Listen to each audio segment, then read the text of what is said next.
स्वागत छ साझा सवालमा। म नारायण श्रेष्ठ।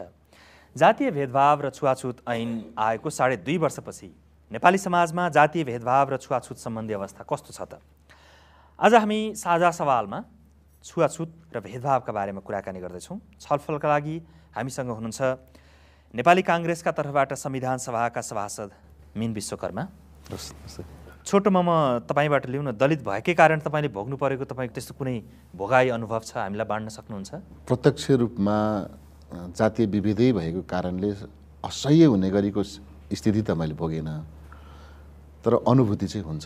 आफूसँगैको समाजमा अध्ययनका क्रममा विद्यालयमा भयो, सामाजिक रूपमा बसोबास गर्दा, कुनै सार्वजनिक काम गर्दा त्यस्तो अनुभूति हुन्छ। त्यसै गरी आजको छलफलमा हामीसँग हुनुहुन्छ जातीय भेदभाव तथा छुवाछुत ऐन 2068 अनुसार उजुरबाजुर गर्ने सबभन्दा सुरुको निकाय नेपाल प्रहरीका प्रवक्ता गणेश केसी। तपाईँहरूकोमा कतिको बढेको अथवा घटेको छ यो ऐन आएपछि उजुर गर्ने? यो ऐनले चाहिँ एउटा उजुर गर्ने आत्मविश्वास चाहिँ बढाएको देखिन्छ र सङ्ख्यात्मक हिसाबले पनि एउटा सिग्निफिकेन्टली नआए तापनि एउटा घटना विशेष चाहिँ प्रहरीमा चाहिँ दर्ता हुने अवस्था चाहिँ बढेको छ। र हामीसँग छलफलकै क्रममा हुनुहुन्छ राष्ट्रिय दलित आयोगका अध्यक्ष सुशीला शेर्पाली। हजुर। छोटोमा तपाईँबाट पनि लिउँ, तपाईँको अन्तर्जातीय विवाह होइन त? हजुर। भनेपछि तपाईँ शेर्पाली भनेपछि यो कुन जात हो? विश्वकर्मा। म ठकुरी जातिसँग विवाह गरेको छु, अन्तर्जातीय विवाह। सजिलो अप्ठ्यारो के भयो त त्यो अन्तर्घुलन हुन समाजमा? समाजमा पनि त्यस्तो समस्या अहिलेसम्म मैले देखेको छैन र परिवारमा पनि त्यो छैन। सायद अब यस्तो हुनुको पछाडि अब भनेको समाजमा नदेखिएको कि तपाईँले नभोगेको? मैले नभोगेको, समाजमा त छ जस्तो त। यही भेदभाव र छुवाछुतको बारेमा छलफलको लागि हामीसँग यहाँ करिब 70 जना सहभागी हुनुहुन्छ। यहाँहरूलाई म स्वागत गर्छु र छलफलको सुरुवात म सहभागी तपाईँहरूबाट गर्छु।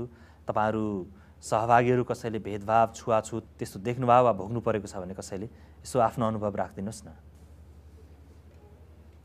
म अनुभवलकोटी, मेरो घर ललितपुर।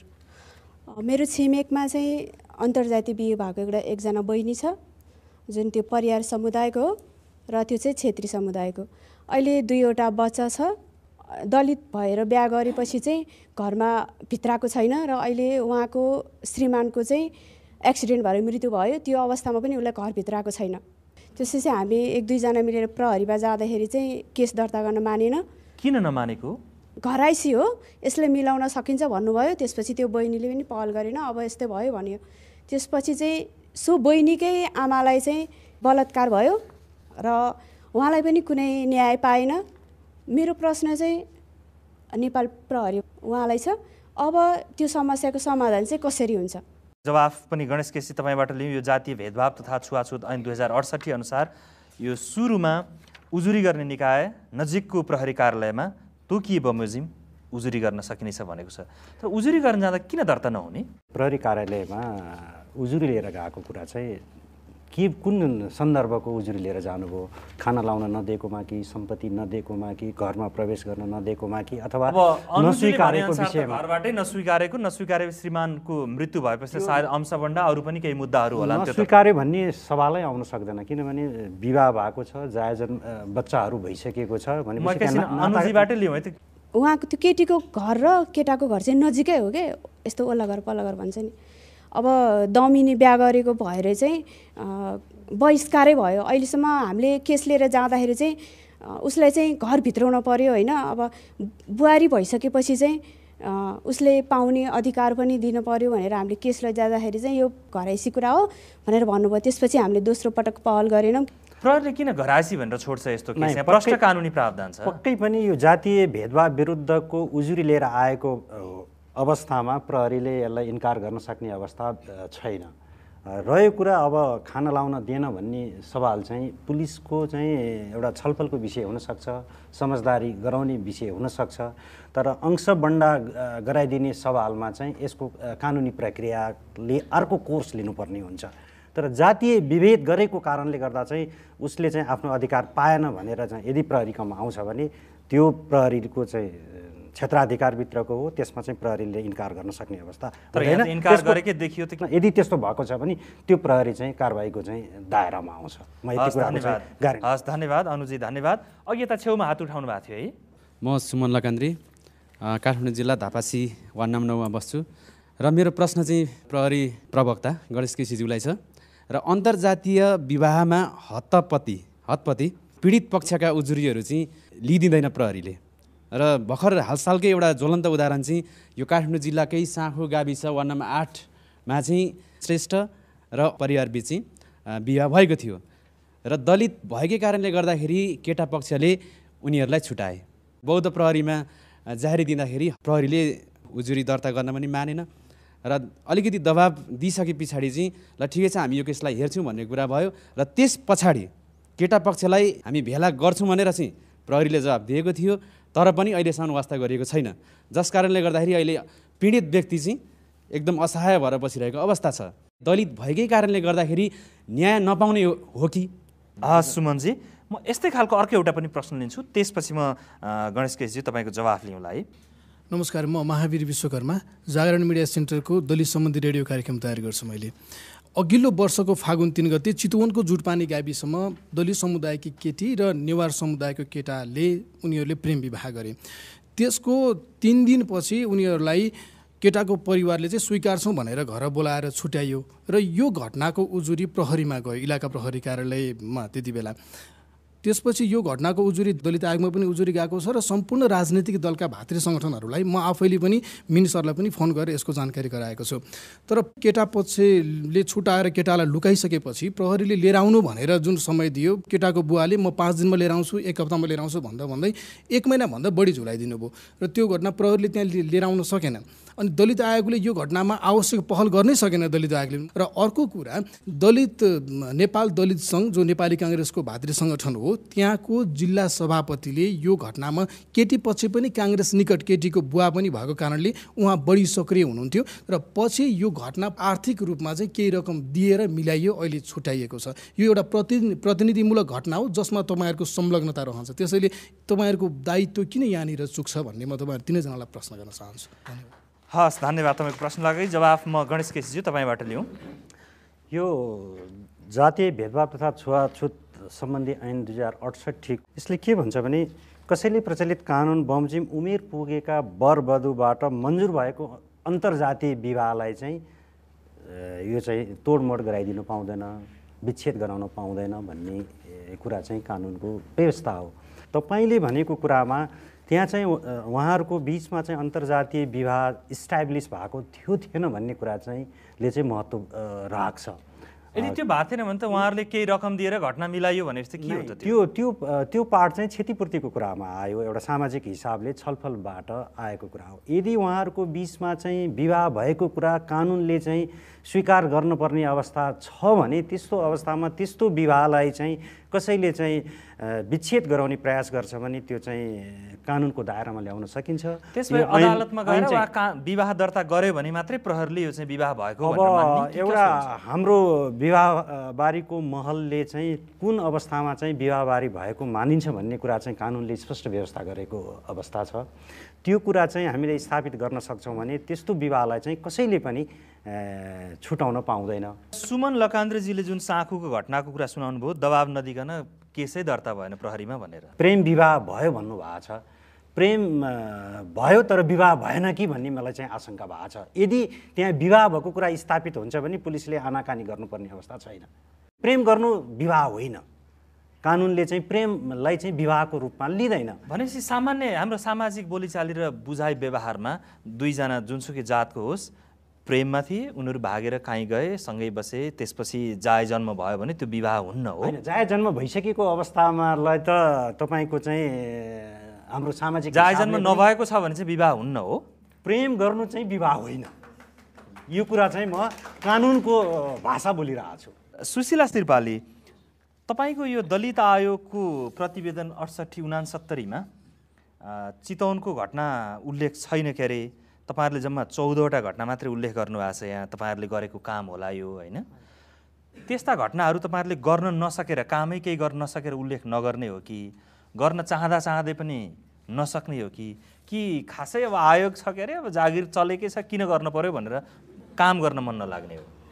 जागिर चलेकै छ भन्ने शब्द नै प्रमाणित हुन्थ्यो भने त यो पनि घटना हुने थिएन। यो 14 पनि हामीले किन नै लेख्न पर्थ्यो र छुटेको हुनसक्छ। फेरि उहाँले गरेको दर्ता कसरी छुट्ने त प्रक्रियामा उहाँले अब त्यहाँ अब यो रिपोर्ट बनाउँदाखेरि छुटेको हुनसक्छ तपाईँले भनेको र केही फेरि 70 पछि आउने रिपोर्टमा पनि हुनसक्छ।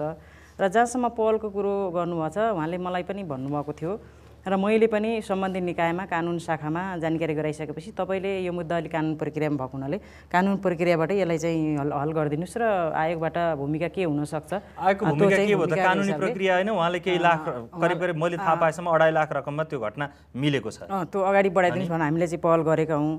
जति पनि मुद्दाहरू यो बाटो रूपमा उठ्ने गरेका छन्, अन्तर्जातीय विवाहका कुराहरू, पानी छोएका, न्युमा विभेदमा परेका मुद्दाहरू लगायतका जति पनि घटनाहरू उठ्ने गरेका छन् र हत्यासम्म भएका घटनाहरू पनि छन् आयोगमा दर्ता भएका।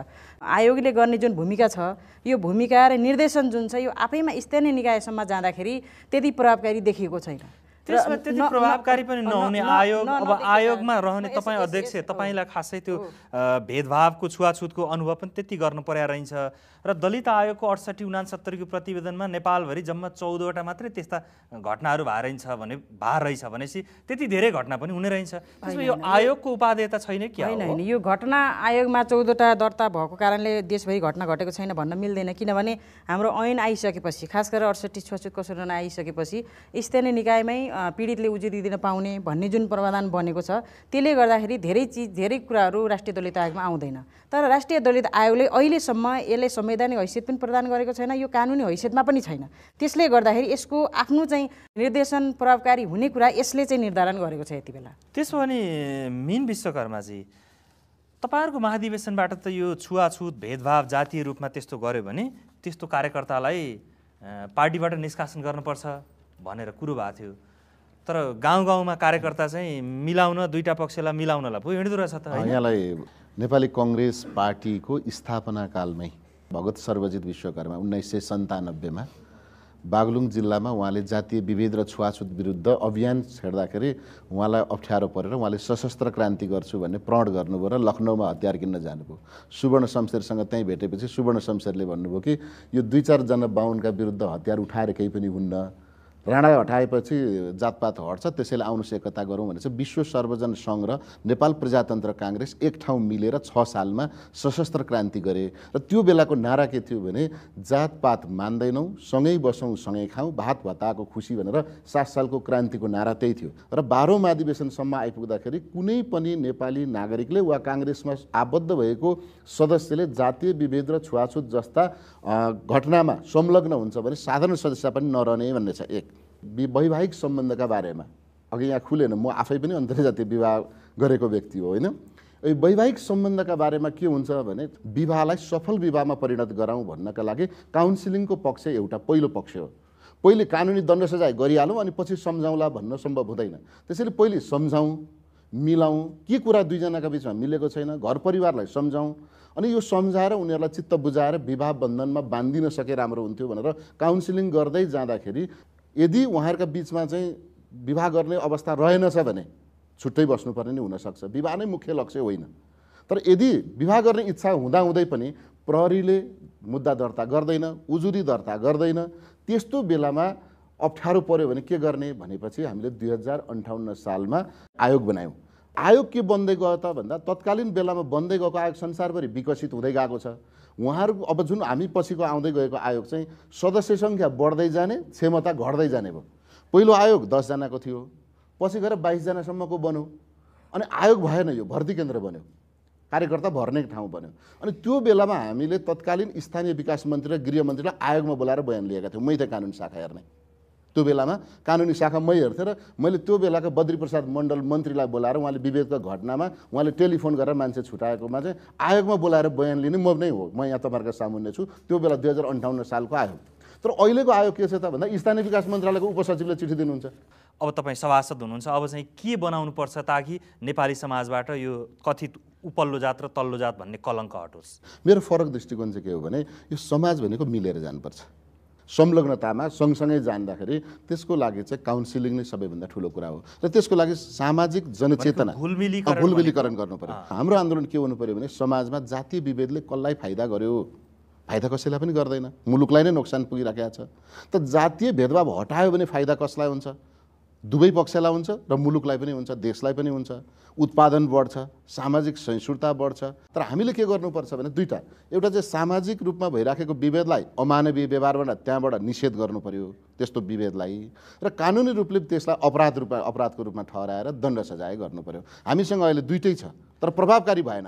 प्रभावकारी किन भएन र प्रहरीप्रतिको आम दलित समुदायको गुनासो के हो भने प्रहरीमा अहिलेसम्म अनुसन्धान गर्ने अधिकारीमा दलित समुदायको प्रतिनिधित्व छैन। अनि के हुँदो रहेछ भने अन्तर्जातीय विवाह गर्दाखेरि दलित जाति चाहिँ उजुरी गर्न आउँछ, अनि गैर दलित चाहिँ के गर्न आउँछ, उजुरी झिकिदिनुहोस् भन्न आउँछ। समस्या त्यो हो। र त्यहाँ के हुन्छ, कुनै न कुनै नाता पर्छ, प्रहरी प्रशासकहरूको नाता परिहाल्छ, त्यो आफन्तै परिहाल्छ। अनि दलितको त्यहाँ कोही पनि नाता पर्दैन, केही पनि पर्दैन। जस्तो आउँदाखेरि नाता लाउँदै गयो, त्यो एउटा चाहिँ परिवार केटीले यसरी उजुरी हालेको छ अरे, त्यो मेरो आफ्नै भान्जो पर्छ, त्यसलाई जोगाइदिनु भनेपछि त जोगाउनु पर्यो नि।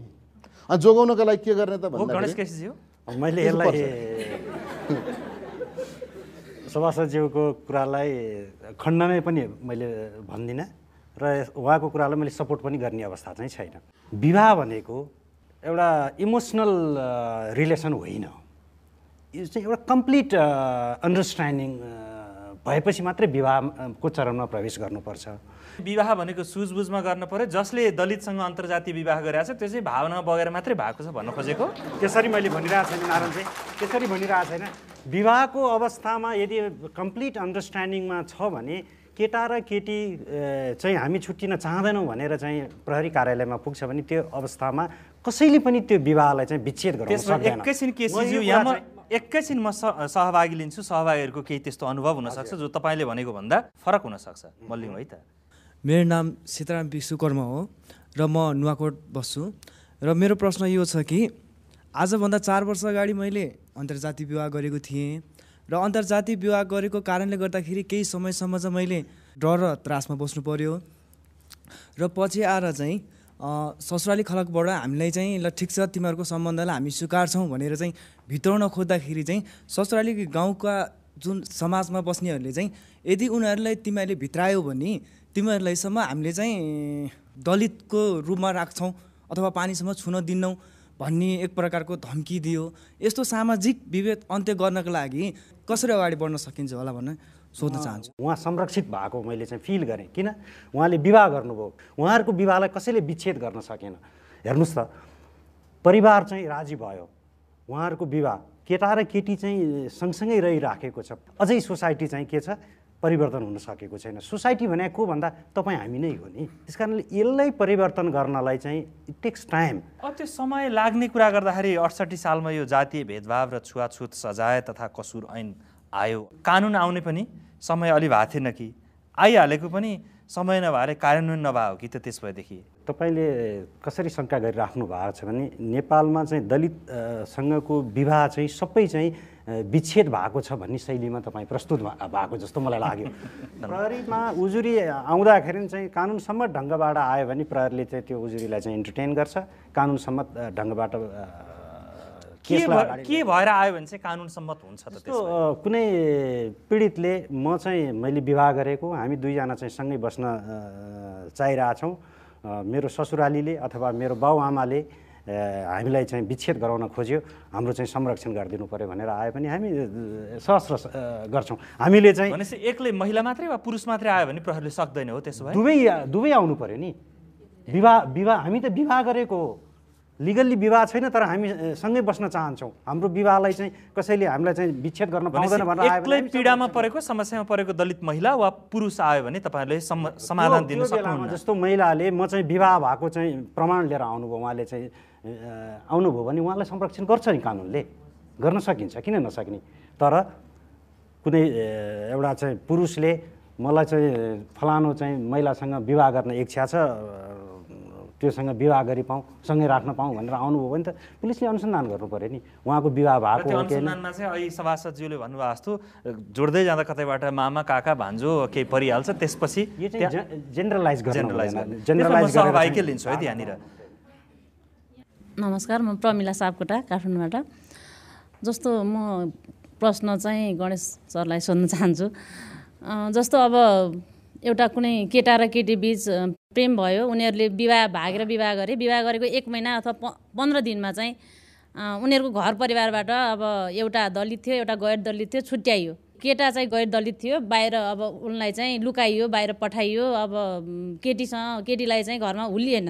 अनि त्यस्तो अवस्थामा सरले भन्नुहुन्छ प्रमाण छैन कुनै पनि हामी उसलाई न्याय दिन सक्दैनौँ भन्नुभयो। त्यो त प्रमाण भेटिएन दुवैजना भएर आउनु पर्यो। अब उसले पनि केटाले पनि अब प्रेम गर्दा गर्दै पनि घरको दबाबमा आएर उसले भगाएर लगेको केटीलाई छोडेर गयो।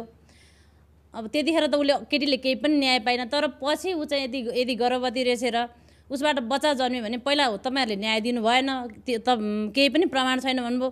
पछि उसले बच्चा जन्मायो भने त्यसपछि पनि अब केही प्रमाण थिएन भन्नुहुन्छ चाहिँ कसरी न्याय दिनुहुन्छ त त्यस्तो केसमा चाहिँ? नाता कायम गर्न पाउने चाहिँ एउटा व्यक्तिको हक छँदैछ। अदालतमा गएर उहाँले चाहिँ नाता कायमको लागि चाहिँ निवेदन दिन सक्नुहुन्छ। अदालतले आफ्नो सम्पूर्ण अनुसन्धानपछि उहाँलाई चाहिँ नाता कायम गरिदिएर एउटा श्रीमानबाट पाउने अधिकार चाहिँ स्थापित गरिदिन्छ। त्यसपछि प्रश्न बुझ्नु पर्यो कि प्रहरीमा दर्ता गराउन आउनुभन्दा अगाडि प्रमाण लिएर आउनु पर्यो होइन त? विवाह दर्ताको अपराधको अनुसन्धानको लागि बिना प्रमाण त आक्षेपको मनोगत हिसाबले चाहिँ मुद्दामा जाने कुरा त त्यो असम्भवै कुरा हो नि। हाजी मैले यसलाई अलिकति स्पष्ट पारौँ है। हाम्रो प्रहरी प्रवक्ताज्यूलाई थोरै यसबारेमा जानकारी नभएको हुनसक्छ। 2060 फागुन 20 गतेको मन्त्री परिषदको निर्णयबाट दलित र गैर दलित बीचको जातीय विभेदका कतिपय घटनाहरू अनुसन्धान अधिकारीकासम्म वा प्रहरी प्रशासनसम्म वा नेपाल सरकारका कुनै पनि निकायसम्म पुग्ने पहुँच नभएको देखिएको हुनाले र दलितहरू उजुरी गर्न जान सक्ने अवस्थामा पनि नरहेको चेतनाका कारणले सामाजिक शक्तिका कारणले पहुँचका कारणले नभएको हुनाले पत्र पत्रिकामा प्रकाशित सूचनालाई समेत आधार मानि प्रहरीले कारबाही अगाडि बढाउनु भनेर निर्देशन भएको छ। मन्त्री परिषदको निर्णय छ। त्यसो भनिराखेको बेलामा मलाई लाग्छ प्रहरी प्रवक्ताबाट चाहिँ ठ्याक्कै तिमीहरू दुईजना मिलेरै आयो भने मात्र बिचरा अन्तर्जातीय विवाह गर्दा भागेर लुकेर होइन कस्तो अवस्थाबाट चाहिँ दिन गुजार्नुपर्छ। अनि उहाँ पुलिसले खोजिराखेको हुन्छ गैर दलितले चाहिँ मेरो छोरोलाई फलानीले लिएर गई भाग्यो हरायो मेरो छोरालाई चाहिँ हराएको हुनाले झिकाइ पाऊँ भने चाहिँ प्रहरीले खोजिराखेको हुन्छ। अनि मुद्दा दर्ता के अरे बिहा दर्ता गर्न कहाँ जानु पर्यो? जिल्ला प्रशासन कार्यालय जानु पर्यो। अनि ठिक्क पुग्छ ती पक्रेर ती छुटाइदिइहाल्छन्। त्यसो भएको हुनाले त्यस्तो अवस्थामा प्रहरीले दुईजना ठ्याक्क आउनुहोस् भन्यो भने चाहिँ अबदेखि बिहा नगर्नुहोस् भनेकै जस्तो हुन्छ कि। त्यसो भएको हुनाले यसमा चाहिँ अलिकति गम्भीर हुन अनुरोध गर्दछु। मैले के सन्दर्भमा भनिराखेको छैन। मैले के सन्दर्भमा यो कुरा भनिरहेको छु भने केटा र केटीको मन्जुरीमा विवाह भएको छ भने त्यो चाहिँ कसैले पनि छुटाउन सक्दैन। त्यसको संरक्षण चाहिँ कानुनले गर्छ प्रहरी प्रशासनले गर्छ भन्न मात्रै खोजेको हो मैले। सुशीला श्रीपालीज्यू तपाईँको आयोगमा चाहिँ कतिको आउँछन् नि त्यसरी भागेर अप्ठ्यारो परेर यो समाजले यस्तो दबाब दियो भनेर वा समाजले दबाब दिएका कारण केटा वा केटीले छोड्न परेको जबरजस्ती कतिको आउँछन्? आयोगमा छोडेको भन्दा पनि अन्तर्जातीय विवाह गरेको कारणले सामाजिक रूपमा समस्या परेको चाहिँ आउने गरेको छ र हामीले चाहिँ सामाजिक रूपमा समस्या परेका मुद्दाहरूलाई र त्यस्तै खालको समस्या पर्छ भनेर सरकारले 1 लाख रुपैयाँ पुरस्कार दिने भनेर निर्णय पनि गरेको थियो। त्यो चाहिँ कतिको प्रभावकारी भयो नि? त्यो अहिलेसम्म हेर्दाखेरि यही विषयमै जोडौँलै अहिलेसम्म लगभग धेरै ठाउँबाट फोन पनि आएको छ राष्ट्रिय दलित आयोगमा यो चाहिँ कार्यान्वयन भएको छैन हामीले चाहिँ पाएनौँ भन्ने कुरा पनि आएको छ। म फेरि पनि सहभागीको प्रश्न लिन्छु। नमस्कार, म निशा मालबुल, घर धापाखेल मेरो। म चाहिँ नेवारको छोरी अनि सार्कीसँग बिहा गरेको अनि मेरो जेठानी पनि खर्काको छोरी सार्कीसँग बिहा गरेको। हाम्रो यो समस्या चाहिँ देउरानी जेठानीकै छ। माइतीमा मेरो चाहिँ आउने जाने राम्रोसँग छ, सम्बन्ध राम्रो माया पनि गर्छन् माइतीले। तर पनि ठुल्ठुलो बिहा वर्तमान भोजहरू भयो भने मलाई बोलाउँदैनन्।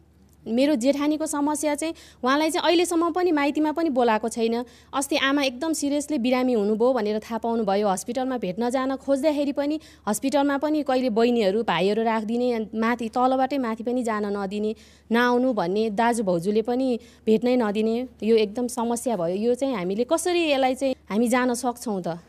तपाईँको प्रश्न नि मेनजी तपाईँहरूले 73 वर्ष जातीय भेदभाव विरुद्ध तपाईँको दलले आन्दोलन गर्यो, गतिविधि गर्यो, तर घटेको छैन। कसरी घटाउने? सामाजिक व्यवहार र व्यक्तिगत आचरण, व्यक्तिगत संस्कार, पारिवारिक संस्कारको कुरा हो। मैले अघि नै यो आचरण कसरी सुधार्ने? कानुनलाई कार्यान्वयन गरेर सुधार्ने कि मान्छेलाई शिक्षित बनाएर सुधार्ने कि? एकदम एउटा कानुनी पक्ष, एउटा सामाजिक पक्ष। जस्तो अहिले के हुन्छ भने आफ्नै घर हो, उहाँको माइती घर। म जातीय विभेद गरेका कारण मेरो दाजुभाइले आमा बिरामी हुँदा नि मलाई भेट्न दिएनन् भन्यो भने अनि दाजुभाइलाई वा दिदीबहिनीलाई वा बुवा आमालाई कसलाई हो पक्रेर ल्याउनु पर्ने हुन्छ कानुनमा। त उहाँले उजुरी गर्नुभएको छैन, किन गर्नुभएको छैन भन्दा आमा बुवाका विरुद्ध के उजुरी गर्ने? त्यसो भए के जरुरी छ त भन्दा अब समाज बस्नु पऱ्यो, घर परिवार बस्नु पऱ्यो। सबै दिदीबहिनीहरूले घरमा माइतमा आउन पाउँदा म चाहिँ किन नपाउने, लु दिदीबहिनीहरू बोल भन्नु पऱ्यो। अब कुरो रह्यो एडभोकेसीको कुरा। उहाँ यदि हाम्रो सङ्घमा वा हाम्रो पार्टीका कोही पनि साथीहरूलाई भन्नुहुन्छ अहिले मलाई यही सूचना जारी भयो, लु भन्नुहुन्छ नि भोलि बिहान म तपाईँको गाउँमा आउँछु, त्यो टोलमा म आउँछु, ल म तयार छु। तपाईँको घरमै आएर कन्भिन्स गरेर तपाईँलाई भोलि नै प्रवेश गराउन म तयार छु। त्यसमा अब एउटा घटनामा तपाईँ जान सक्नु होला, तर नेपालभरि त तपाईँ वा तपाईँ जस्ता जान सक्दैन। तर मैले तपाईँलाई सोध्न खोजेको चाहिँ म एकछिन यसलाई जानकारी हो। कानुन सूर्य जस्तै हुन्छ, सबैमा एकैचोटि बराबरी जान्छ, तर सामाजिक कुरा बत्ती जस्तै हुन्छ, जसको घरमा बालो त्यहाँ मात्रै बन्छ हो। अब त्यसो भए नेपालभरिका सबै परिवार, सबै गाउँ, सबै टोलमा कहिले चाहिँ यो छुवाछुत भेदभाव यो केही पनि छैन भनेर कहिले चाहिँ त्यस्तो खालको व्यवहार मानसिकता होला? 3-4वटा कुरा भन्छु तपाईँलाई। यो भ्रष्टाचार र अपराध, जातीय विभेद जिरोमा कहिले पनि आउँदैन। न्यूनीकरण गर्ने हाम्रो अभियान हो। न्यूनीकरण घटाउँदै घटाउँदै घटाउँदै लाने हो। भ्रष्टाचार सर्वव्यापी होला, धेरै ठाउँमा होला, तर जातीय भेदभाव छुवाछुत सबै संसारको सबै कुरामा कहीँ जातीय विभेदका नाममा रङ्गभेद छ, कहीँ वर्णभेद छ, कहीँ जातीय विभेद छ। दुनियाँमा सबैभन्दा अप्ठ्यारो र भन्ने लाजमर्दो चाहिँ हाम्रो हो। अमेरिकामा अथवा युरोप अमेरिकामा रङ फरक छ, परै चिनिन्छ होइन। एसियामा आयो वर्णभेद छ, परै चिनिन्छ। तर हाम्रो चाहिँ वर्ण पनि उही छ, धर्म उही छ, भाषा एउटै छ, संस्कृति एउटै छ, परम्परा एउटै छ, हाम्रो चालचलन सबै एउटै छ, पोसाक एउटै छ, वेशभूषा सबै एउटै छ। तर विभेद छ भन्यो भने उनीहरू हाँस्छन्, विदेशीहरू हाँस्छन्। किन होला त भन्दा यो चाहिँ एउटा काल्पनिक लाइन छ, मेट्न फेरि हामीलाई नै सजिलो छ। अमेरिकामा रङ्गभेद गर्नु हुँदैन भन्यो, तर पर काले आएको गोरेले थाहा पाइहाल्छ, कुर्सी छोडिदिइहाल्छ। हाम्रोमा त छेउमा आएर हजुर के पर्नुभयो भनेपछि म विश्वकर्मा भनेको चाहिँ बल्ल अनि तिमीमा झरिहाल्छ। अघिसम्म हजुर तपाईँ हुँदै थियो, अब परिहार भने चाहिँ सर्लगै तल झरिहाल्छ। सार्की हुने सर्लगै उहाँ सिरपाइली भन्ने बित्तिकै उहाँको खसिहाल्छ। ठकुरी भन्नुहुन्छ नि, ठिकै हो, ठकुरी र उहाँमा त केही फरक छैन वर्णभेद। यसको म तपाईँलाई एकदम ठोकुवाका साथ के भने यो अपराध हो। अपराध जिरोमा दुनियाँमा कहीँ पनि आउँदैन। मैले यहाँ प्रहरी प्रवक्ताकै सामान्य भन्दैछु। तर हाम्रो अभियान के हो भने यो जिरोमा ल्याउने, र आएन भने के गर्ने। जस्तै रोग हामीले औलो उन्मूलन गर्छौँ भन्यौँ, औलो भेट्यो भने के गर्ने, सरकारले निःशुल्क उपचार गर्ने हो नि त। त्यसको जातीय विभेदका घटना भेट्यो भने सरकारले निःशुल्क त्यो बहस गरेर अदालतमा मुद्दा चलाएर त्यस्तोलाई चाहिँ अब 1 लाख पुरस्कार पनि दिने भनेको छ। अघि सिरपाली जिल्लाले अलिकति कुरा छुट्याउनु पर्यो, लुकाउनु पनि भयो। म थोरै आयोगको बारेमा कुरा गर्छु है। के भयो त्यो भएको कुरा के हो भन्दाखेरि तत्कालीन बेलामा नेपाली कङ्ग्रेस र एमालेको सरकारका पालामा 1 लाख रुपियाँ दिएको। बाबुरामजी प्रधानमन्त्री भएपछि एमाले र काङ्ग्रेसले गरेका काम के गर्ने भनेर त्यो 1 लाख काटिदिनु भयो। बिचमा हटेपछि अनि रेकर्ड पनि उहाँहरूका नि आएन कि उहाँ त्यही पार्टीको प्रतिनिधित्व गरिरहनु भएको छ। त्यसले गर्दा अप्ठ्यारो पऱ्यो क्या कुरा। त्यसो गणेश केसीजीले बोल्न खोज्नु भएको थियो, के भन्न खोज्नु? मैले अघि हाम्रो निशा मालबुजीले चाहिँ अत्यन्तै मेरो भावनाको कुरा चाहिँ व्यक्त गरिदिनु भयो। यसले चाहिँ आर्थिक अवस्थासँग जोडिन्छ। म कुनै जिल्लाको जिल्ला प्रहरी प्रमुखको हैसियतले काम गरिरहेको अवस्थामा एउटा ब्राह्मण केटी र एउटा दलित केटाको बिचमा चाहिँ अन्तर्जातीय विवाह भयो। ब्राह्मण परिवारको आर्थिक अवस्था चाहिँ कमजोर थियो र दलितको आर्थिक अवस्था अत्यन्तै सबल थियो। केही दिनपछि मैले अनुसन्धान गर्दै रहेको अवस्थामा केही दिनपछि दलित परिवार मकहाँ आयो, मेरो छोराको विवाह चाहिँ छुट्याइदिनु पर्यो, मेरो छोरालाई चाहिँ जबरजस्ती चाहिँ विवाह गरायो भनेर चाहिँ मकहाँ हुजुर आयो हेर्नुहोस् है। र पछि दलितको परिवारले आफ्नो छोरालाई यति प्रेसर गर्यो, पछि त्यो केटाले चाहिँ सुसाइड गर्यो परिवारको चाहिँ प्रेसरले। ऊ केटाले केटीलाई छोड्न नचाहने, परिवारले चाहिँ छुटाउन खोज्ने हेर्नुहोस् है। त्यस कारणले यहाँ जातीय इस्यु मात्रै छैन भन्ने कुरा चाहिँ मैले यहाँ चाहिँ व्यक्त गरेको हुँ। हस्, अब म फेरि सहभागीकोमा जान्छु है त। नमस्कार, म सन्तोष विश्वकर्मा, म दलित सेवा सङ्घमा काम गर्छु र दलित अधिकारीको रूपमा। मैले मेरो क्वेसन चाहिँ हाम्रो प्रहरी प्रवक्ताज्यूमा छ। समस्या पनि त्यतैतिर नै छ बढी। भाद्र 5 गते चाहिँ यो बाजुराको कोल्टी गाविसमा चाहिँ बुढी नन्दा मन्दिरमा जाँदाखेरि त्यहाँ मेला लागिरहेको थियो। जनै पूर्णिमाको दिनमा त्यहाँ सुरक्षार्थ खटिएका प्रहरीहरू जाँदै गर्दाखेरि त्यो प्रहरीमध्ये एकजना जनविक चाहिँ दलित समुदायको भएको भन्ने कुरा पुजारीले थाहा पाइसकेपछि उहाँ पुजारीको निर्देशनमा चाहिँ त्यहाँ शेरबहादुर चन्द भन्ने चाहिँ जो सहायक प्रहरी निरीक्षक हुनुहुन्थ्यो, त्यो चाहिँ श्रीलाल बोहरा जुन पुजारी हुनुहुन्थ्यो उहाँलाई पठाउनुहोस्, नत्र म अगाडि बढ्दिनँ, किनभने दलितलाई त्यहाँ लिनु हुँदैन भनिसकेपछि त्यो प्रहरी जुन हुनुहुन्थ्यो सहायक प्रहरी निरीक्षक शेरबहादुर चन्दले उहाँलाई त्यहाँबाट फिर्ता पठाउनु भयो। त्यो घटनाले चाहिँ प्रहरीभित्र पनि विभेद छ भन्ने कुरा त छर्लङ्गै हुन्छ। दोस्रो कुरा त्यो घटनाका दोषीलाई चाहिँ कारबाही गरिएन। अघि हाम्रो मिनिस्टरले भन्नुभयो नेपाली काङ्ग्रेसले लामो समयदेखि काम गरेको छ। नेपाली काङ्ग्रेसको भालैको उदाहरण म यहाँलाई दिन चाहन्छु। रौतहट घटनामा चाहिँ त्यत्रो दलितहरूमाथि सामूहिक आक्रमण भयो। हामीले नागरिक समाज, राष्ट्रिय दलित आयोगले हामीले प्रतिवेदन दियौँ कि यसका दोषी चाहिँ त्यहाँका नेपाली काङ्ग्रेसका तत्कालीन चाहिँ त्यहाँका चाहिँ कार्यकर्ता हुन् र उहाँहरूको निर्देशनमा यो हमला गरिएको हो भन्ने कुरा चाहिँ प्रतिवेदन दिँदाखेरि नेपाली काङ्ग्रेसले त्यही व्यक्तिलाई टिकट दियो संविधान सभामा। भनेपछि हामीले कहाँनिर चाहिँ विभेद छ भन्ने कुरालाई चाहिँ पहिलो आउनुपर्छ। हस्, धन्यवाद। हस्, धन्यवाद सन्तोषजी। म प्रहरी प्रवक्ताज्यूबाट जवाफ लिइहाल्छु। त्यो बुढीनन्दा मन्दिरको जुन घटना छ, आरोपित प्रहरीलाई कारबाही नभएको हो। यो विषयमा चाहिँ हेडक्वार्टरको चाहिँ ध्यान आकर्षण भएर हेडक्वार्टरले चाहिँ कारबाहीको दायरामा लिएर आएको छ। त्यो कमान्डरलाई लिएर आएको छ। म यो चाहिँ विश्वासका साथ यहाँलाई चाहिँ भन्छु, प्रहरी सङ्गठनभित्र हामीसँग धेरै चाहिँ दलित प्रहरी कर्मचारीहरू हुनुहुन्छ। हामीले कुनै पनि किसिमको चाहिँ विभेद चाहिँ प्रहरी सङ्गठनमा गरेका छैनौँ। हाम्रो चाहिँ खाना बनाउने मान्छे चाहिँ दलित हुनुहुन्छ।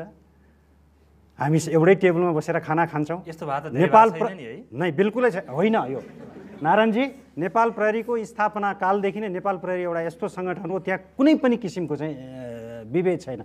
नेपाल प्रहरीको दलित सदस्यले कहीँ पनि म माथि चाहिँ विभेद भएको छ भनेर कहीँ उजुरी आएको छ भने त्यसप्रति चाहिँ म जवाब दिन तयार। त्यसमा मेन विश्वकर्माज्यू, त्यस्तो केही भएको उजुरी तपाईँ कहाँ आएको त छैन नि? त्यसभएदेखि प्रहरीभित्रकोमा तथ्याङ्कमा प्रशस्त मात्रा, अहिले तत्कालै चाहिँ 63 पछि कम आएको छ।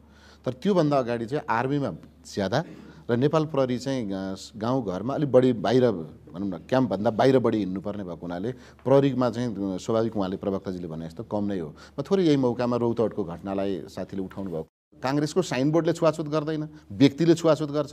त्यो व्यक्तिलाई सिधै पक्रेर ल्याउन किन नसकिने? तपाईँहरू सबै साथीहरूसित मेरो आग्रह के भने यो नेपालको प्रचलित कानुनले सम्बोधन गर्ने विषयलाई राजनैतिक पार्टीसँग नजोडौँ।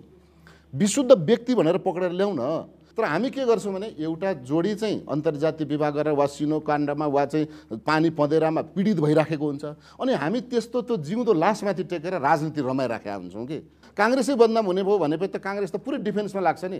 तर फलानो चौधरी वा फलानो यादव वा फलानो के अरे अधिकारीले विभेद गर्यो भन्नुहोस् न, व्यक्तिको अदालतले त पार्टी चिन्दैन नि त, पुलिसले त पार्टी चिन्दैन नि त। पुलिस र अदालतले त व्यक्तिलाई पो कारवाही गर्यो त, पार्टीको साइनबोर्डलाई त कारवाही गर्दैन। अनि हामी कहाँ उचाल्छौँ भने रमाउनका लागि चाहिँ फलानो पार्टी एमाले गर्यो, माओवादीले गर्यो, काङ्ग्रेस दैलेखको घटनामा माओवादीलाई मुस्ने हुँदाखेरि कारवाही हुन सकेन। दैलेखको घटनामा त हो नि त, माओवादी पार्टीको उहाँ चाहिँ इलाका कमान्डर हुनुहुँदो रहेछ, विभेद गर्ने भनेपछि माओवादीले डिफेन्स गर्ने भयो। सिराको घटनामा पद्मनारायणले गर्यो, काङ्ग्रेसले गर्यो भनेपछि त्यहाँ काङ्ग्रेसले डिफेन्स गर्ने भयो। त्यसमा हाम्रो आन्दोलन पनि कतै गलत बाटो पो गइराखेको छ कि? म त्यो चाहिँ गरेँ। व्यक्तिलाई पक्रेर ल्याउन सजिलो हुन्छ, प्रहरीले पार्टी पक्रेर ल्याउन सक्दैन। सुशीलाजी केही भन्न खोज्नु भएको थियो यहाँनिर? व्यक्ति कुनै पार्टीमा हुन्छ र त्यो व्यक्ति पार्टीमा भएको कारणले पार्टीले नै उसलाई संरक्षण गर्ने गरेको छ। फेरि राष्ट्रिय दलित आयोगले म आइसकेपछि नुवाकोटको एउटा घटना छ जहाँ अन्तर्जातीय विवाह गरेको कारणले गाउँ निकालेको प्रशासक उसको नजिकको छ भने उसले संरक्षण गर्ने, पार्टी छ भने पार्टीले संरक्षण गर्ने, राजनीतिकरण गर्ने कोसिस गर्यो। एकजना राजनीति यहाँको जिल्ला संयोजकले मलाई फोन गरेर के भन्नु, तपाईँ त्यो घटनामा नपर्नुहोस्, त्यो घटनालाई अगाडि नल्याउनुहोस् भन्नु। मैले राष्ट्रिय दलित आयोगको अध्यक्ष हैसियतले मैले कानुनी प्रोसेसमा जहाँ जान पर्ने, जुन भूमिका खेल्न पर्ने म हेर्छु। मसँग राजनीति पार्टीसँग कुनै पनि त्यस्तो सम्बन्ध रहने कुरा हुन्न। यद्यपि तपाईँकै पार्टीकोले भन्नु या भए त त्यही म त्यही पार्टीको किन्न नभन्न हो, एकदम तपाईँले ठिक कुरा गर्नु। गैर दलितको चिन्तन दलितहरूको हकमा हेर्दाखेरि राजनीति पार्टीमा पनि अहिलेसम्म स्पष्ट देखिँदैन। अब चाहिँ म यो जातीय छुवाछुत र त्योबाट हुने भेदभावको तराईमा भएको एउटा घटना यहाँ रिपोर्ट छ, त्यो रिपोर्ट म राख्छु।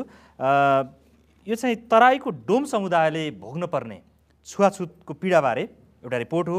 हाम्रा साथी मेघराज रसाइली पूर्वी नेपालको धरान नजिकै पुग्दा त्यहाँ चाहिँ सुँगुर चराउँदै गरेका प्रमोद मरिकलाई भेट्नु भएको थियो र उहाँलाई भेटेपछि एउटा रिपोर्ट तयार पार्नु भएको छ। कस्तो भेदभाव हुन्छ त्यो हामी यहाँ एकैछिन राख्छौँ है त, त्यसपछि फेरि बहसलाई निरन्तरता दिन्छौँ। तराईको दलितमा पर्ने डोम समुदायको परम्परागत पेसा सुँगुर पालन पनि हो। आफूले पालेका सुँगुर चराउँदै र किन्न चाहनेहरूलाई बेच्दै उनीहरू आफ्नो वासस्थानबाट टाढा टाढासम्म पुग्छन्। सुँगुरको बथान लिएर हिँडेको यो टोली सुनसरीको धरानतिर गइरहेको छ। सदरमुकाम इनरुवाबाट आएको उनीहरूले बताए।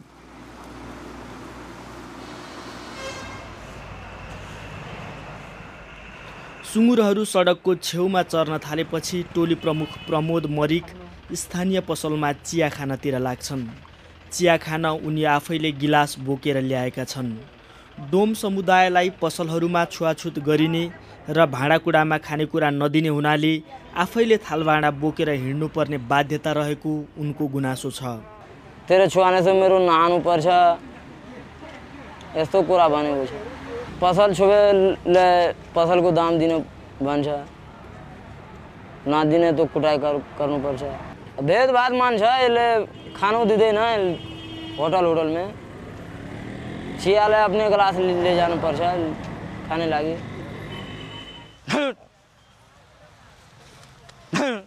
छुवाछुत गर्दा आफूलाई पर्ने पीडा मरिकले यसरी व्यक्त गरे। दिलमा दुख हुन्छ न, यो मेरो ग्लासमा दिँदैन आयो, मेरो खुन तपाईँको खुन एक हुन्छ न, यसले किन छुवाछुत मानेको छ यसमा। यो त एउटा रिपोर्ट भयो डोम समुदायको एकजना प्रतिनिधि पात्र। भोला पासवानजी, तपाईँबाट म छोटोमा जानु। तपाईँले डोम समुदायकै भित्र समस्यालाई लिएर एउटा किताब पनि लेख्नु भएको छ के अरे, होइन? अहिले पनि त्यो समस्या त्यस्तै छ कि अहिले चाहिँ फेरिएको छ?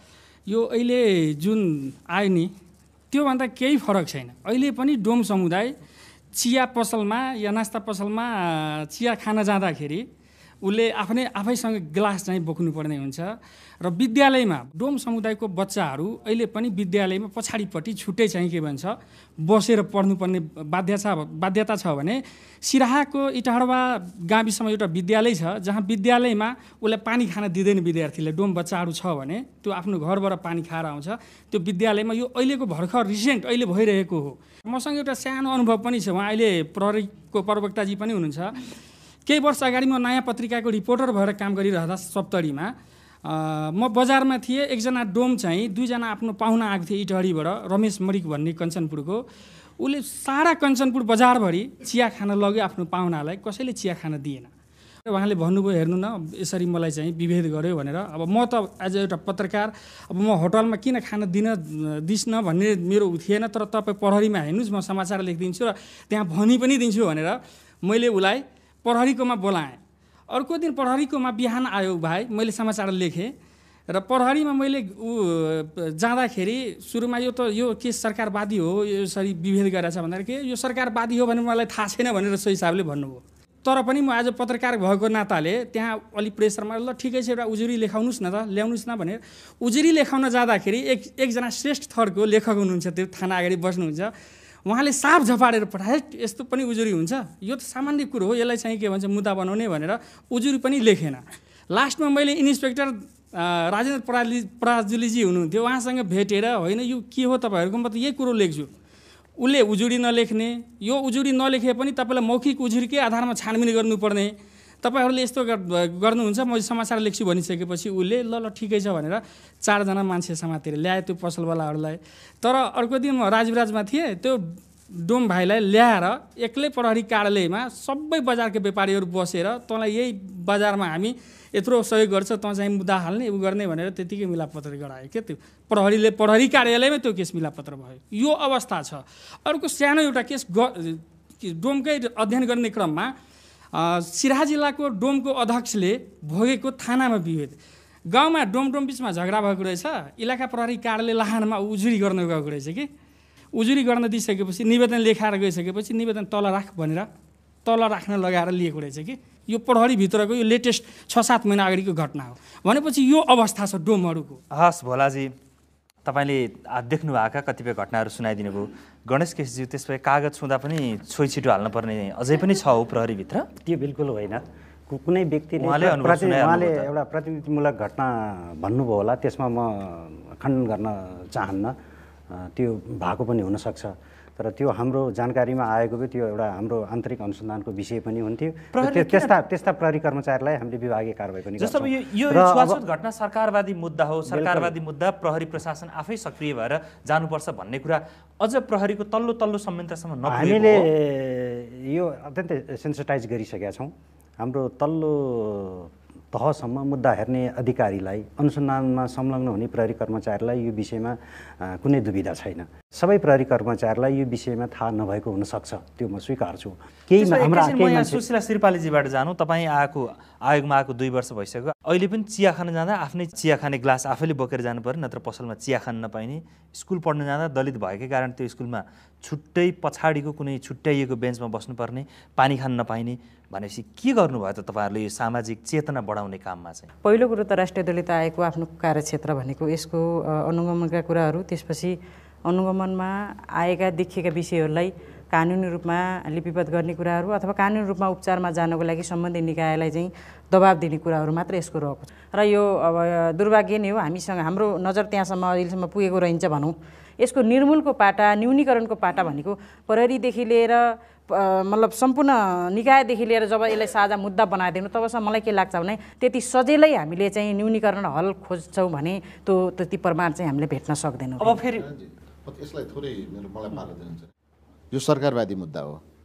यसलाई अनुगमन गर्नका लागि राष्ट्रिय दलित आयोगलाई दिएको छ 3टा काम हो। त्यो फर्स्टमा म भन्नु, एउटा अनुसन्धान गर, अनुगमन गर र निर्देशन पनि गर भनेको छ। 3टा यो सबैको विभेदको न्याय नपाइराखेको बेला कतिले न्याय पाएका छन्, अनुसन्धान गर भनेको छ। अहिले अनुसन्धान प्रभावकारी हुन सकेन। अनुगमन गर्नु है, इम्प्लिमेन्टेसन भयो कि भएन भनेको छ, त्यो पनि प्रभावकारी हुन सकेन। त्यस पछाडि आएर निर्देशन गर्ने पहुँच पनि भएन। अब उहाँलाई के लागेको छ भने हामीसँग कानुन भएन भन्ने हो। अर्को प्रहरी प्रवक्ताज्यूसँगको कुरामा के छ भने उहाँले अलिकति बुझ्दिनु, मेरो अनुरोधै हो यो साझा सवाल मार्फत, सरकारवादी मुद्दा मध्येमा चेलीबेटी बेचबिखनको मुद्दा र जातीय छुवाछुतको मुद्दा अहिले सबभन्दा कम कार्यान्वयन भएकोमा पर्छ। यसको कुरा कहाँ जोडिन्छ भने मैले यो दुरुपयोगको भाषामा भन्नु खोजेको होइन, तर हुन्छ के भन्दा बेचिएकी चेलीले पनि आर्थिक खर्च गर्न सक्दिनन्, विभेदमा परेको दलितले पनि आर्थिक प्रलोभन देखाउन सक्दैन प्रहरी प्रशासनलाई। अदालतमा पनि बेचिएकी चेलीले पनि खर्च गर्न सक्दैनन्, बेच्नेले खर्च गर्छ। यहाँ पनि विभेद गर्ने ठुलो जातिले खर्च गर्न सक्छ, पहुँच देखाउन सक्छ। विभेदमा परेकोले मलाई पँधेरामा छुवाछुत भयो 2 लाख रुपियाँ म खर्च गर्छु, मेरो विपक्षीलाई पक्रेर थुन्देऊ भन्न सक्दैन। त्यसकारण अहिले नेपालको जुन करप्सनको 8औं तहमा पर्यो यो मुलुक, ग्लोबलाइजेसन भइराखेको करप्सनभित्र नेपालको जातीय विभेद र छुवाछुत र चेलीबेटी बेचबिखनको मुद्दा पनि पर्यो। रक्तचन्दनको केस टेलिफोनका भरमा पक्राउ पर्छ, लागु औषध गन्धैमा पक्राउ पर्छ, सुन तस्करी त्यसै गरी पक्राउ पर्छ, होइन मजाले पक्राउ पर्छ। तर जातीय विभेदको मान्छे सँगसँगै आउँदा पनि भोलि आउने गरी हाजिर हुने गरी जोडिन्छ। कुरा के त भन्दा पीडित पक्षले आर्थिक प्रलोभन देखाउनै सक्दैन। त्यसैले अब यसको निवारणका लागि चाहिँ प्रहरीको सहयोग सबैभन्दा ठुलो सहयोग हुन्छ र उहाँहरूले यसलाई चाहिँ त्यो ड्रास्टिक चेन्ज भन्छ नि, पुरै छलाङ मार्ने गरेको प्रहरी प्रशासनले यो मुद्दालाई, म आदरणीय आज प्रवक्ताज्यू आउनुभएको छ, यो अत्यन्तै राम्रो अवसर हो र आयोग पनि हुनुहुन्छ। म एउटा चाहिँ संविधान लेखनको जिम्मेवारी पनि पाएको सदस्य पनि छु, त्योसँग सम्बन्धित पनि छु। यो विषयलाई आजको यो कार्यक्रममा गम्भीरताका साथ अगाडि लान सके राम्रो हुन्छ र यो लागु औषध जत्तिकै वन पैदावारको अवैध ओसार पसार जस्तै गरी जातीय विभेद र छुवाछुतको मुद्दालाई पनि टप लिस्टमा राखेर प्रहरी प्रशासनले चासो दियो भने मैले भने 2060 फागुन 20 गतेको निर्देशन मन्त्री परिषदको निर्देशन छ। उहाँले होइन कहाँ उजुरी दिए मात्रै गर्ने भन्ने कुरा हुँदैन। अपराधको उजुरी आए मात्रै गर्ने हो भने त अदालतले हेरिहाल्छ नि। उजुरी नआइ पनि हेर्न सक्ने भनेको प्रहरी, अदालतले अनुसन्धान गरेर पक्रिन सक्दैन, तर प्रहरीले त अनुसन्धान गरेर पक्रिने व्यवस्था छ नि त। आफै अनुसन्धान गरेर पक्रिने व्यवस्था भएको हुनाले यसमा फेरि पनि म अनुरोध गर्छु प्रहरीकै भूमिका बढी हुन्छ। त्यसमा थोरै जोडौँ, जहाँ प्रहरीले अलिकति प्रेसर पुग्छ, सबैको प्रेसर पुग्छ कार्यान्वयनको लागि, त्यहाँ फेरि राजनीति हस्तक्षेप भएको कारणले प्रहरी ब्याक भएको छ। राजनीति पार्टीहरूले जहाँ तपाईँहरूलाई यो कार्यान्वयन गर्नेमा हस्तक्षेप गर्न खोज्नुहुन्छ त्यसको तपाईँहरू भाण्डाफोर गरिदिनुहोस् बाहिर ल्याएर। भोलि प्रमोसनमा फेरि अप्ठ्यारो पर्ने होला। एकदम एक्ज्याक्टली म यही कुरा दोहोरिस भन्न चाहन्थेँ। हो यही कारण उहाँहरू किन भाण्डाफोर गर्न चाहनुहुन्छ भने 16 बोर्डका कुरा छन्, प्रमोसनका कुरा छन्, सबै छन्। त्यस कारणले गर्दा जब त्यो घटना कहीँ कतै व्यक्तिको स्वैच्छिक ढङ्गले अगाडि बढाउन खोज्नुहुन्छ भने पनि उहाँले राजनीति प्रेसर पर्छ अनि उहाँहरू ब्याक हुनुहुन्छ। अनि प्रहरीले के जवाब दिनुहुन्छ र प्रहरीले के प्रमाण पेश गर्नुहुन्छ भने हामी यो प्रोसेससँग पुगेका थियौँ, कागजपत्र हेर्नुहोस् हामी यसरी अगाडि गइरहेका थियौँ, तर राजनीति रूपमा हामीले यसरी दबाब दिइसकेपछि अथवा घटनाको यो प्रकृति चाहिँ मोडिसकेपछि हामी कसरी कार्यान्वयन गर्ने भन्ने एउटा जवाब आउँछ। राजनीति रूपमा छुवाछुत विभेदका कानुन पास गर्दै जाने, कार्यान्वयनको प्रक्रियामा आउँदाखेरि व्यक्ति विशेषसँग जोडिने, त्यसैले कार्यान्वयनको प्रक्रियामा आउँदा जब व्यक्ति विशेषसँग जोडिन्छ त्यसपछि अन्तर्जातीय विवाह गरेर कहाँ न्याय पाउने। छोटोमा सबै तपाईतिर आइपुग्यो, तपाईहरु अलिकति काम गर्न पर्यो भन्ने आइपुग्यो। यो पुलिस मात्रै सबै थोक होइन, त्यसकारणले पुलिसलाई चाहिँ बाध्यकारी बनाउन सक्ने व्यवस्था पनि ऐनले गरेको हुनाले पुलिसलाई जति पनि एउटा जिम्मेवारी बोध गराउन खोजिएको छ त्यो एकदम सान्दर्भिक छ। राजनीतिक दलहरूको प्रतिनिधित्व भएको स्थानीय निकाय र दलित आयोगको पूर्ण सहयोग भयो भने प्रहरी प्रशासनले प्रभावकारी काम गर्न सक्छ। हो राजनीतिक दलको चाहिँ दबाब पर्ने प्रहरीलाई र प्रहरीले चाहिँ प्रभावकारी अनुसन्धान गर्न नसक्ने भन्ने जुन कुरा उठेको छ त्यसलाई मैले नस्वीकारेर पनि के भन्न चाहन्छु भने यो ऐनले पनि यो दबाब आउन सक्छ है भन्ने चाहिँ एउटा मनसाएर आँकेको देखिन्छ। त्यसैले चाहिँ स्थानीय निकाय र चाहिँ दलित आयोगलाई समेत यसमा चाहिँ सहभागी गराएर चाहिँ यो मुद्दाको अनुसन्धानमा चाहिँ कुनै पनि किसिमको प्रभाव दबाब चाहिँ ग्राह्य हुँदैन है भन्ने कुरा नै यो ऐनले व्यवस्था गरेको विषय हो भन्ने कुरा चाहिँ मैले यहाँ चाहिँ जोड दिन चाहन्छु। हस्, हात उठिरहेछ, सहभागीको म फेरि आउँछु। हजुर नमस्ते, म विजय विश्वकर्मा र मेरो घर गुल्मी हो। भारतमा दलितमाथिको हुने जाति विभेद तथा छुवाछुतलाई निराकरण गर्नको लागि त्यहाँ 1998मा एउटा कानुन बनाएको छ। भारतको प्रत्येक स्टेटले र केन्द्रशासित राज्यले दलितमाथि हुने ज्यादतीको घटनाको खास क्षेत्र घोषणा गर्नुपर्छ र त्यो स्टेटले जब घोषणा गर्ने बित्तिकै प्रहरीले त्यसलाई चाहिँ एकदम निगरानीमा राखेर अनुसन्धान गर्छ र त्यसको प्रतिवेदन प्रत्येक वर्ष त्यहाँको संसदले छलफल गर्दछ र त्यसको रिपोर्टको आधारमा चाहिँ अगाडि स्टेपहरू चाल्दछ त्यहाँको सरकारले। र त्यो उदाहरणलाई नेपालमा लिएर प्राउन एरिया छुट्याएर कारबाही गर्न सक्छ कि सक्दैन, त्यसको लागि नेपाल प्रहरीले के सोचिराखेको छ? प्रहरीका सबै युनिटहरूले मुद्दाको अनुसन्धान गर्दैन र मुद्दा चलाउने र अनुसन्धान गर्ने अधिकारीहरू तोकिएका हुन्छन्। नेपाल प्रहरीको झन्डै 180वटा चाहिँ युनिटहरूले चाहिँ मुद्दा चलाउँछ। 180वटै प्रहरी युनिटहरूमा चाहिँ जातीय छुवाछुत विभेद विरुद्धको कारबाही र नियन्त्रण ऐन 2068 अन्तर्गत चाहिँ मुद्दा चलाउँछ। ती अधिकारीहरू यसमा विज्ञ छन् र यहाँले अर्को इस्यु उठाउनु भएको छ, एउटा पकेट क्षेत्रहरू चाहिँ तोकेर चाहिँ त्यसलाई चाहिँ विशेष निगरानीमा राख्ने कुरा। यो हामीले चाहिँ प्र्याक्टिसमा ल्याइसकेका छौँ। हामीले विशेष गरी सुदूर पश्चिमका क्षेत्रहरूलाई एउटा जातीय विभेदहरू विशेष गरी मन्दिरमा चाहिँ पूजा आजा गर्ने क्रममा हुने विभेदलाई त्यो एउटा पकेट क्षेत्रको रूपमा हामीले हेरेका छौँ। सप्तरीदेखि लिएर चाहिँ बारा पर्सासम्मका तराईका जिल्लाहरूमा हुने चाहिँ छुवाछुत र जातीय विभेदको अवस्था अत्यन्तै विकराल छ। ती एरियाहरूमा पनि हामीले सेन्सिटाइज प्रोग्रामहरू प्रहरीका विभिन्न कार्यक्रमहरू मार्फत हामीले लगेका छौँ। केही समय यता प्रहरीको कारणले चाहिँ जातीय विभेद बढेको होइन, घटेको छ र कानुनी पनि प्रभावकारी ढङ्गबाटै आएको छ। त्यहाँ आगामी दिनमा अझै प्रभावकारी ढङ्गबाट कार्यान्वयन गर्नेतर्फ चाहिँ नेपाल प्रहरीले प्रतिबद्धता व्यक्त गर्दछ। हस् प्रवक्ताज्यू, संविधान लेख्ने ठाउँमा हुनुहुन्छ मिन विश्वकर्माज्यू, अब कानुनमै मूल कानुनमै चाहिँ केही लेखिन्छ? दलित समुदायलाई दुईटा कुराबाट, एउटा चाहिँ कानुनी उपचारका पक्षमा कडा रूपमा जानु पर्यो र त्यसका लागि राष्ट्रिय दलित आयोगलाई संवैधानिक आयोग बनाउनुपर्छ र अर्को प्रहरी प्रशासनले दलित र जातीय विभेद तथा छुवाछुत विरुद्धका ऐन कानुनहरूलाई कार्यान्वयन गर्नका लागि कार्यविधि चाहिँ अर्को तयार गर्नुपर्छ र अर्को कुरा सामाजिक रूपमा सशक्तिकरण गर्ने कार्यक्रम राज्यले ल्याउनु पर्यो। दलित समुदायलाई सशक्तिकरण गरौँ, राज्यलाई दलितमुखी बनाऊ र समावेशीकरणको मुद्दालाई घनीभूत ढङ्गले व्यावहारिक रूपमा उतार्यौँ भने त्यो सम्भव छ र त्यो चाहिँ हामी नयाँ संविधानमा अत्यन्तै तपाईँहरूलाई विश्वास दिलाउन चाहन्छौँ। नयाँ संविधानमा मेरो तर्फबाट त्यो लेख्ने कुरामा अहम भूमिका हुन्छ। हस्, म आजको छलफल यहाँनिर टुङ्ग्याउँछु है त। आज हामीले छुवाछुत र भेदभावका बारेमा छलफल गऱ्यौँ। आजको कार्यक्रम तपाईँलाई कस्तो लाग्यो? प्रतिक्रिया पठाउन सक्नुहुन्छ। त्यसका लागि हाम्रो ठेगाना हो साझा सवाल BBC नेपाली सेवा, post box number 672 Kathmandu Nepal र हाम्रो इमेल ठेगाना हो nepali.letters@bbc.co.uk। साझा सवालको अर्को कार्यक्रम हामी पूर्वी नेपालको धरानमा तयार पार्दैछौँ। तपाईँ त्यो आसपासमा हुनुहुन्छ र कार्यक्रममा सहभागी हुन इच्छुक हुनुहुन्छ भने हामीलाई 6677 नम्बरमा आफ्नो नाम लेखेर SMS पठाउन सक्नुहुन्छ। आजको यो अन्तर्क्रियामा सहभागी भइदिनु भएकोमा राष्ट्रिय दलित आयोगका अध्यक्ष सुशीला श्रीपाली, नेपाल प्रहरीका प्रवक्ता गणेश केसी र नेपाली काङ्ग्रेसका तर्फबाट सभासद मिन विश्वकर्मा लगायत यो हलमा उपस्थित सहभागी दर्शक र श्रोता सबैलाई धेरै धन्यवाद। कार्यक्रमबाट आजका लागि हामी सबैलाई बिदा दिनुहोस्। नमस्कार।